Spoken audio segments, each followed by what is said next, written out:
England wants a piece of the New World. This is the late 1500s. Queen Elizabeth I is on the throne. Sir Walter Raleigh, a famous explorer and a favourite of the Queen, has a big idea. He wants to start an English colony in North America. This is a truly bold plan for the time. It's a chance for England to gain riches and resources. It's also a strategic move, a chance for power on a global stage. This new vast land across the ocean holds so much promise, and England is eager and ready to claim its share. So Sir Walter Raleigh doesn't just dream, he acts. He sends his first ships out in 1584. Their mission is exploration. They are looking for the perfect spot to plant an English flag.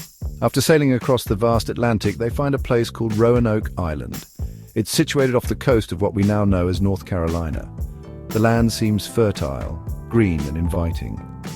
The local Native Americans from tribes like the CROATOAN and CROATOAN appear to be friendly at first. This initial interaction is absolutely key for what comes next. The next year, in 1585, a more serious attempt to colonize begins. About 100 men, mostly soldiers and adventurers, sail to Roanoke Island. They are under the command of Ralph Lane. This isn't a colony of families looking to build new lives yet. It's more like a military outpost, a foothold. But things get incredibly tough very quickly. Supplies of food run dangerously low. Unfortunately, relations with some of the nearby Native American tribes turn sour, leading to conflict. The men struggle greatly against the harsh realities of this new environment. After a very difficult year, Sir Francis Drake happens to arrive and takes the starving men back to England. But Raleigh is a persistent man. He doesn't give up easily on his vision. In 1587, he finances and organizes another attempt.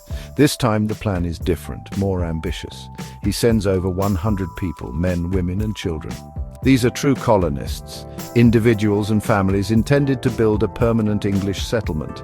John White, an artist and explorer who had been on previous voyages, is appointed their governor.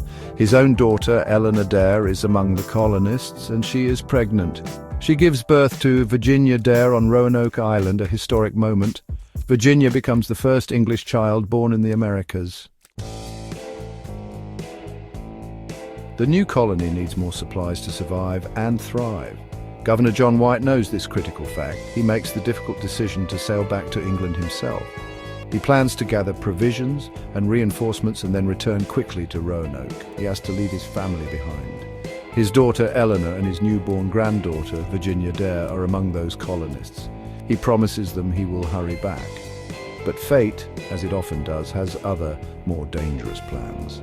A major war breaks out between England and Spain. The mighty Spanish Armada poses a huge threat to England itself. John White finds himself stuck in England. He cannot get a ship to return to Roanoke. All available vessels and sailors are needed for the war effort against Spain. Days of waiting turn into anxious weeks. Those weeks stretch into long months. The months eventually become 3 incredibly long and agonizing years. Can you imagine his constant worry and fear? He thinks about his colonists, his friends, every single day. He thinks about his daughter and granddaughter constantly, wondering if they are safe. He tries everything he can to get back to them. Finally, in the summer of 1590, he manages to arrange passage on a privateering expedition. It's August 18th, 1590, when John White finally reaches Roanoke Island again. He approaches the familiar shore with a mixture of desperate hope and deep trepidation. But as they get closer, the island is eerily quiet. It's far too quiet for a settlement of over 100 people. There are no sounds of a bustling village. There's no smoke rising from chimneys, no signs of daily life. Just an unnatural, unsettling silence hangs heavy in the air. His heart must have been pounding in his chest. He calls out to the colonists. No one answers his calls. White and his men begin to search the area of the settlement. They find that the colonists' houses have been carefully taken down, not violently destroyed.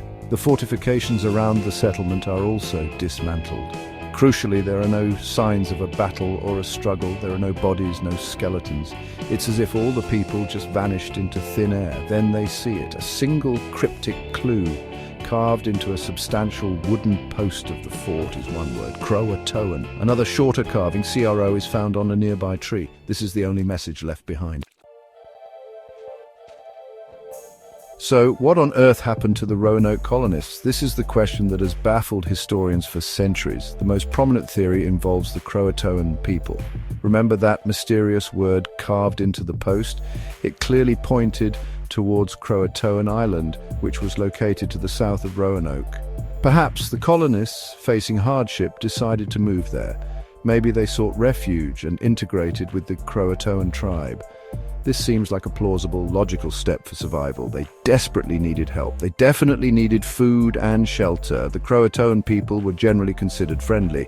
This theory suggests survival through assimilation. There is some tantalizing, though not conclusive, evidence that supports this idea of assimilation. Later English explorers and settlers in the Carolinas heard stories from Native Americans. They heard tales of other Native Americans who had European features. Some of these people supposedly had grey eyes or lighter hair, unlike typical Native American traits. Some even claimed to have ancestors who were white and came from Roanoke. John Lawson, an English explorer in the early 1700s, wrote about his encounters with Hatteras Indians who lived on what was formerly CROATOAN Island. They told him some of their ancestors were white people. These stories keep the assimilation theory alive. Another persistent theory is that the Spanish were responsible for the colony's disappearance. Spain had a significant presence in Florida, not too far to the south. They were fiercely protective of their claims in the New World. They certainly didn't want England establishing a foothold nearby. The Spanish had, in fact, brutally destroyed a French colony, Fort Caroline in Florida, a few decades earlier. Did they discover the Roanoke settlement and wipe it out? It's a definite possibility. They had the motive and the military means. However, there's no clear Spanish record or boast of such an attack on Roanoke. What about the grim possibilities of starvation or widespread disease? Life was incredibly hard for these early European colonists. They were heavily dependent on regular supplies from England. If their own crops failed or if promised supply ships didn't arrive, they would face starvation. If a deadly disease struck the small, isolated community, they had very little in terms of medicine or medical knowledge to combat it. Perhaps they simply succumbed to the harsh, unforgiving environment of the New World. Some even speculate they dismantled their homes to use the timber to build a boat to try and sail back to England, only to be lost at sea. There are other, sometimes wilder ideas out there too. Some historians and researchers suggest the colonists didn't all go to one place. Maybe they split into smaller groups. Perhaps some did go to CROATOAN Island, while others attempted to head north towards the Chesapeake Bay area. This was actually Sir Walter Raleigh's original intended location for the colony before Roanoke was chosen. Then there are the very controversial Dare Stones. These are a series of inscribed stones, one supposedly written by Eleanor Dare, detailing the colonists' fate. However, most experts today believe these stones are elaborate fakes, not genuine artifacts from the past. Imagine an entire community of people just gone. We're talking about over 100 individuals. There were men, women, and even young children among them. They effectively vanished from the face of the earth without leaving a clear trace, baffling everyone. It's like a ghost story that has come to life from the pages of history.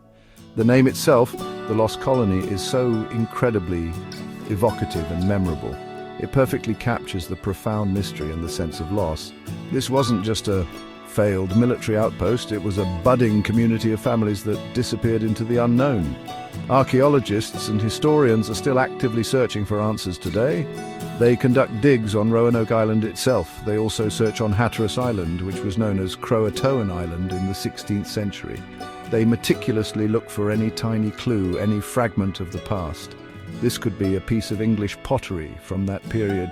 It might be a rusty metal buckle from a colonist's belt, anything that could help tell the true story of what happened. Sometimes they find tantalizing hints like English-made items mixed with Native American artifacts at certain sites, but there's no single smoking gun yet. Why does the mystery of Roanoke still grab our attention and fascinate us so much after all these centuries?